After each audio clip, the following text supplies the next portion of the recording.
Assalamualaikum warahmatullahi ta'ala wabarakatuh. Waalaikumsalam warahmatullahi wabarakatuh. Alhamdulillah alladzi hadana li yurdihi al-mukhtar man dana ilayhi bi idzni wa qad nadana labbaika ya man dallana wa hadana shalla alayka Allahu bari'uka alladhi bika yamushafa'u al-khasana wa habana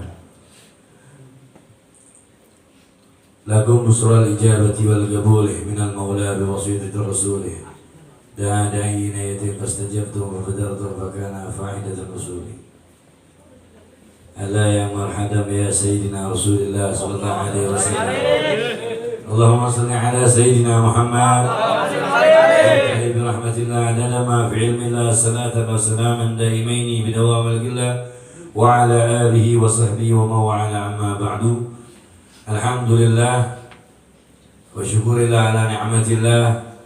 Kita berada di tasakuran Yaumul Milad daripada saudara kita Adriansa garis miring Ocos. Kita doakan beliau panjang umur, sehat walafiat, diberikan keberkahan, diberikan ilmu manfaat, diberikan penjagaan zahir batin. Mudah-mudahan diberikan jodoh salihah. Amin ya rabbal alamin. Kalau umur udah 40 tahun. Benar ya? Enggak, ya kita doain mudah-mudahan rezekinya banyak lah. Kalau rezeki banyak nikahnya gampang. Amin ya rabbal alamin. Kita doakan juga khusus guru gitu ya. Khatibul majalis Sababul Mustafa Ustaz Daud Muslim, kita doakan beliau panjang umur. Amin.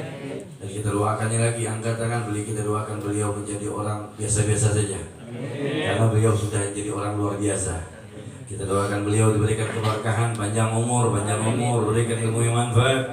Dan kita tidak lupa juga sesepuh kita, cowok terkenal di komplek kuburan Bapak Umar. Kita doakan panjang umur, sehat walafiat. Belajarlah sebagaimana Bapak Umar. Beliau kalau orang mau mengambil ilmu itu perlu dengan proses. Ini pekerjaan beliau itu proses luar biasa. Beliau gali itu tempat sampai bisa mendapatkan itu air. Nggak akan bisa kita dapatin ilmu kalau kita nggak menggali dalam keadaan susah pahit manisnya. Perlu dengan capek, dalam keadaan capek, meriang apa yang dikerjain terus perlu dapat tuh airnya. Sama dengan kita belajar ilmu. Perlu proses dengan kecapean, dengan kesusahan dan kepayahan. Dalam keadaan ujian sana, famili, keluarga, terkadang kita hadir majlis itu ujiannya gitu. Kadang-kadang nggak timbul meriang kalau lagi dengar ngaji. Tapi Alhamdulillah Allah Ta'ala memberikan kita di antara manusia yang lain mendapatkan pilihan dari Allah Ta'ala berada di majlis surga Allah Ta'ala. Mudah-mudahan panjangin umur kita semua. Allah berkahkan kita, Allah sihatkan jasad kita. Kita doakan oleh Allah Ta'ala mudah-mudahan kita lepas dari wabah bencana dari Allah Ta'ala. Amin. Amin ya rabbal alamin. Itu cuman burung aja yang mengerti omongan angin. Yang lain yang ngerti itu burung. Subhanallah, saja ngomong nggak ngomong deh. Sadar ngomong. Hadirin dimuliakan oleh Allah Subhanahu wa Ta'ala. Ketahuilah kita berkumpul di ini tempat bareng-bareng dengan rutinitas bulanan, dengan membaca maulid, membaca burda, dengan pujian kepada Nabi Muhammad, diajak guru kita yaitu Ustaz Daud. Ini luar biasa hadirin. Nggak gampang loh orang-orang lain bisa mengumpulin anak muda kayak gitu ini. Barangkali saat ini kita sibuk dengan keadaan jiwa muda gitu. Kita barangkali saat ini kita lagi nongkrong di rumah gitu. Kita saat ini lagi asik barangkali main gitar di pinggir jalan. Lagi asik di luar sana main Mobile Legends dah. Paling keren. Tapi kita dipilih oleh Allah Ta'ala memainkan hati kita dengan jiwa muda ini kita buangkan. Keegoan kita nongkrong, madlas, berbuat senang-senang. Dengan kita hadir pengajian ini ente termasuk orang yang dipilih oleh Allah Ta'ala. Dan ente termasuk di akhirat bakal mendapatkan tujuh naungan di akhirat sebagaimana pemuda yang dekat dengan Nabi Muhammad. Allahumma salli ala Muhammad. Hadirin yang dimuliakan oleh Allah Subhanahu wa Ta'ala. Jangan sampai kita punya hati enggak lepas terpaut dengan Nabi Muhammad. Karena orang yang hatinya selalu terpaut dengan Nabi Muhammad, dia bakal selamat dunia dan akhirat. Terpaut itu gimana? Dia gak pernah marah karena dia ingat Nabi Muhammad gak pernah marah. Itu orang yang terpaut, dia punya hati dengan Nabi. Dia gak pernah muka masam walaupun hutangnya udah ratusan juta. Dia tetap tersenyum walaupun punya masalah yang besar karena tahu senyuman bagi dari Nabi Muhammad. Dia melangkahkan kakinya dengan akhlak yang baik, berjalan dengan keindahan senyum yang luar biasa, akhlakul karimah, perangai yang indah. Dia membayangkan hatinya terpaut dengan Nabi Muhammad. Maka orang tersebut mendapatkan fasilitas keagungan dari Allah. Di akhirat diwajibkan untuk orang bakal dapat syafaat dari Nabi Muhammad. Jadi jangan lepaskan kita punya hati, terpaut hati kita dengan Nabi Muhammad. Mohon hadir. Orang yang terpaut dengan Nabi Muhammad selalu menggambarkan di hadapannya ada Nabi Muhammad. Ini Al-Faqir pakai siwak. Kenapa Al-Faqir pakai siwak? Karena Nabi Muhammad pakai siwak. Kalau orang hatinya terpaut dengan Nabi Muhammad, dia bakal lepaskan siwaknya. Orang yang hati dengan terpaut dengan Nabi Muhammad, dia nggak bakal ninggalin sesuatu yang diikuti oleh Nabi Muhammad SAW. Tapi kalau andai kata Nabi, hati gambaran kita nggak ikuti Nabi, maka hati kita belum terpaut dengan Nabi kita Sayyidina Muhammad. Sering kita dengar ucapan guru-guru kita orang cinta bakal kumpul dengan orang yang dicintai. Orang yang cinta akan mengikuti sesuatu yang dicintai. Gimana kita dibilang pecinta sedangkan tak pernah mengikut seseorang yang kita cintai? Maka pecinta tersebut menjadi pecinta yang dusta.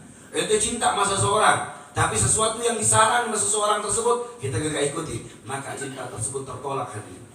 Kita cinta sama Nabi, maka sesuatu yang ada di diri Nabi, akhlak, perangai, tingkah laku, ibadah, perbuatan baik, pasti mengikuti Nabi kita Sayyidina Maulana. Orang yang bertakluk dengan Nabi, orang punya hubungan dengan Nabi, dia bakal selamat.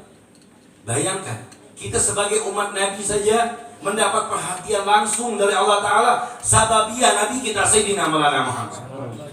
Nabi Musa alaihissalam minta ya Rabbi as'al aina wujuduka fil lauhim ya Rabbi aku melihat di lauh mahfud, melihat catatan Allah, melihat ada catatan yang mana umat tersebut bisa ngasih syafaat, maka jadikan umat tersebut menjadi umatku. Kata Allah Ta'ala, kagak, itu khusus umat Nabi Muhammad. Jadi umat Nabi Muhammad itu bisa ngasih syafaat buat orang lain. Siapa mereka? Mursalun, para rasul bisa kasih syafaat. Para anbiya, para nabi bisa menolongin orang nanti masuk surga. Kemudian yang ketiga, wal ulama. Ulamanya umat Nabi Muhammad bisa nyelamatin orang yang dikenal sama dia. Ini ada ulama di akhirat bisa nyelamatin dia punya umat. Umatnya Nabi Muhammad bisa nyelamatin orang-orang yang dikenal nanti di akhirat. Yang ketiga wasyuhada. Yang ketiga ada nabi, orang-orang yang mati syahid. Itu bakal bisa nyelamatin seseorang yang dia cintai. Makanya orang paling istimewa yaitu umat Nabi kita Sayyidina Maulana Muhammad. Maka jangan jauhkan Nabi Muhammad dari hati kita. Jangan nomor satu kan Nabi Muhammad, nomor one Nabi Muhammad buat kita. Karena tidak ada satu orang yang bisa selamatkan kita, melainkan kecintaan kita buat Nabi Muhammad SAW. Nabi Adam, Nabi Nuh alaihissalam dalam kitab Kamil Ghafilin. Nabi Adam dan Nabi Nuh di akhirat nanti minta sama Allah, ya Rabb, ini Nabi Nuh nanti Allah, apakah Allah Maha Tahu? Allah Maha Tahu, hadirin. Nabi Nuh bilang, Allah tanya, ya Nuh, bima arsalka, apakah engkau telah menyampaikan risalahku kepada umatmu? Jadi Nabi Nuh nanti di akhir ditanya sama Allah. Ditanya sama, jangankan ente ini, Nabi Nuh ditanya, apakah udah nyampein wahyu dari Allah, risalah dari Allah Subhanahu wa Ta'ala? Nabi Nuh bilang, na'am ya Rabb, udah sampein. Cuma umat aneh kagak mau ngikutin. Disuruh sholat kagak sholat, disuruh dekat sama Allah, disuruh zikir, dia sibuk dengan dunia, disuruh ngaji, dia COD-an di luar. Nih yang model-model gitu tuh siap-siap tuh. Ditanya sama Allah, Nabi Nuh ditanya sama Allah, disuruh ngaji COD-an, disuruh ngaji main Mobile Legends di luar. Nih ditanya sama Allah, Nabi Nuh ditanya oleh Allah Ta'ala. Nabi Nuh ditanya sama Allah. Kata Allah bilang, kata Nabi bilang, Nabi Nuh udah disampaikan ya Allah. Udah sampai ke umat aneh. Kemudian Allah tanya kepada umat Nabi Nuh, ya umat Nabi Nuh, apakah Nabi Nuh telah menyampaikan wahyu terhadapmu?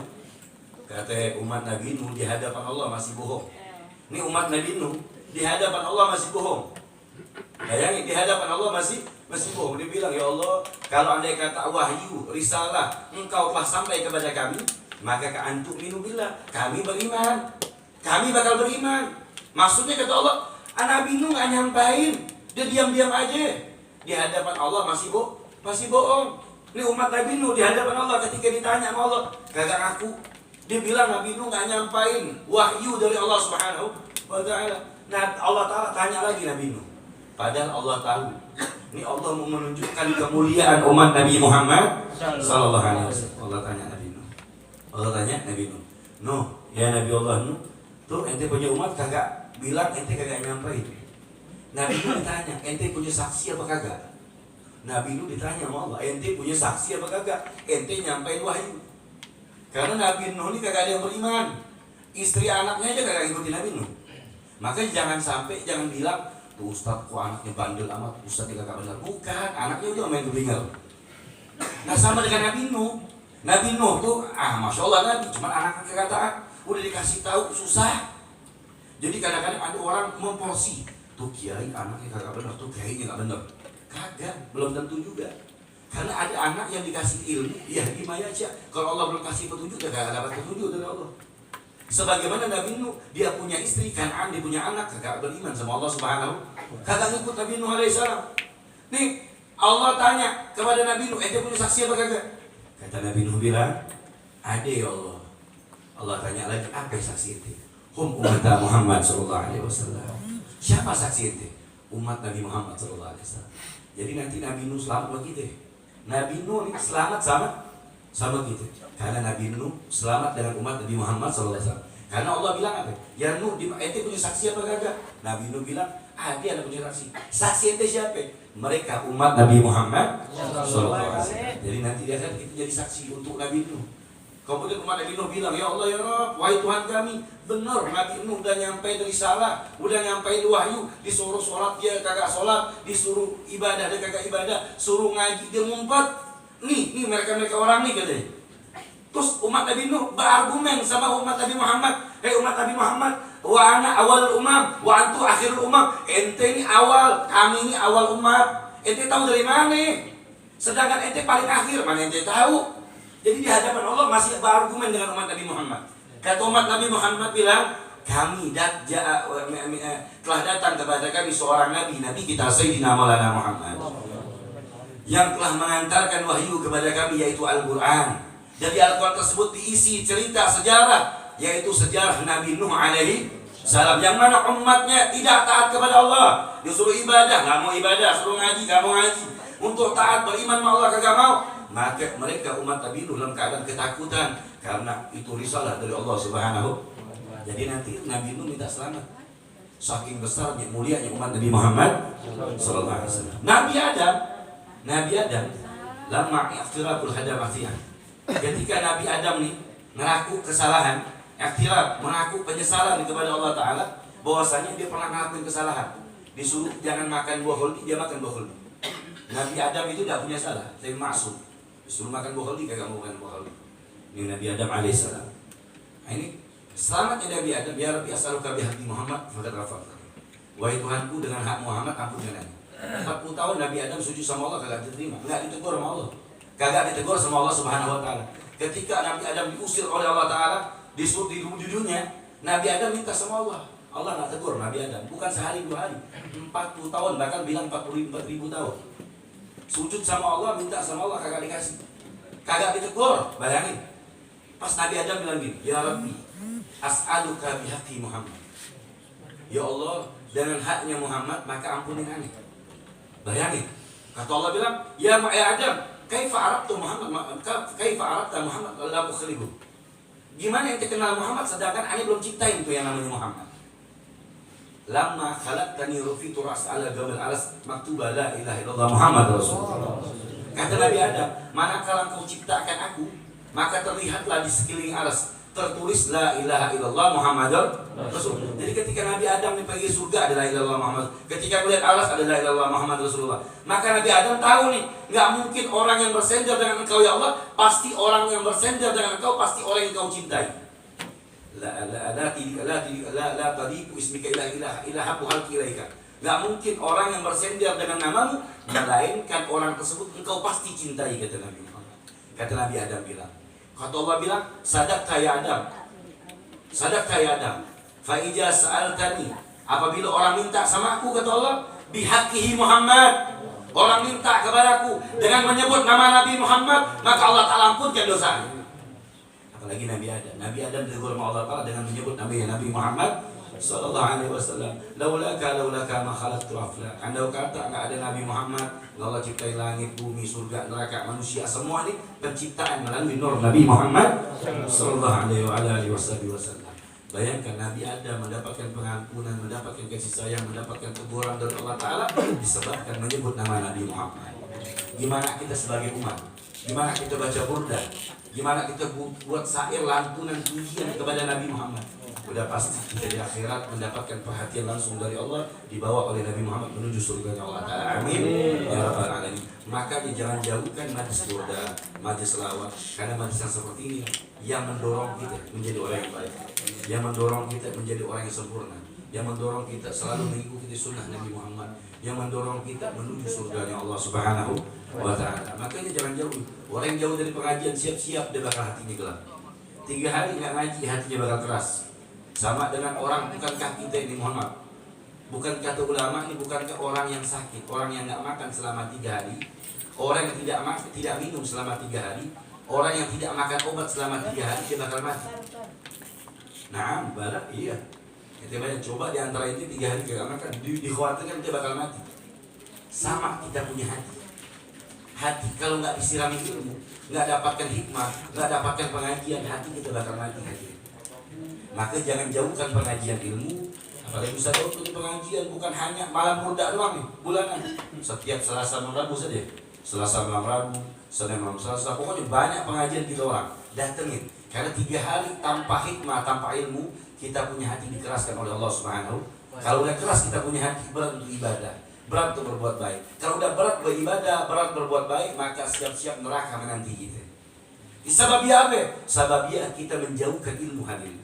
Makanya jangan jauhkan hati kita, terpaut kita punya hati selalu hadir majlis ilmu. Rabbi rafa'na barakatihim wa adina husna bi hurmatihim wa aminna fi darajatihim wa mu'afatin min al-fitani wa sallallahu ala sayyidina Muhammad halqi jami'in walhamdulillahi rabbil alamin. Mohon maaf khair kalam. Assalamualaikum warahmatullahi taala wabarakatuh. Waalaikumsalam. Allah